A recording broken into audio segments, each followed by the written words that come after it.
2003లో 18 లక్షల మంది కేరళ నుండి వలస వెళితే 2013లో అది 24 లక్షలకు పెరిగింది. కానీ 2018లో 21 లక్షలకు తగ్గింది. అదే టైంలో కేరళకు తిరిగి వచ్చే వారి సంఖ్య పెరిగింది. 2018లో 12 లక్షల మంది, 2023లో 18 లక్షల మంది వెనక్కి వచ్చారు. అంటే కేరళలో అవకాశాలు మెరుగుపడటం వల్లనే ఈ మార్పు జరిగింది. అన్నిటికీ మించి హ్యాపీనెస్ ఇండెక్స్లో కేరళ అగ్రస్థానంలో ఉంది. వ్యక్తిగత ఆదాయం, విద్య, ఆరోగ్యం, ప్రాథమిక సౌకర్యాలు, పాలన, పర్యావరణం, ఉపాధి అవకాశాలు వీటన్నిటిని పరిగణలోకి తీసుకొని హ్యాపీనెస్ ఇండెక్స్ని రూపొందిస్తారు. ఇట్లా హెల్త్ సెక్టార్లో కేరళ టాప్ ప్లేస్లో ఉంది. హై లైఫ్ ఎక్స్పెక్టెన్సీ కేరళలో ఉంది. చిన్నారుల మరణాలు అక్కడే తక్కువ. 96% మంది మలయాళీలు లిటరేట్స్.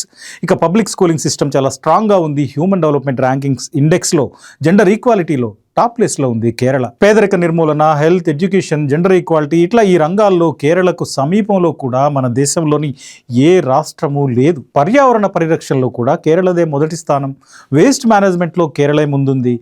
అంటే హెల్త్, ఎడ్యుకేషన్, వెల్ఫేర్ ఈ మూడింటిలో కేరళను బీట్ చేసే రాష్ట్రం లేదు. మరి ఇంతకంటే అభివృద్ధి ఏంటి? అంటే సామాజిక అభివృద్ధిలో, మానవీయ కోణంలో జరగాల్సిన అభివృద్ధిలో కేరళ ముందుంది.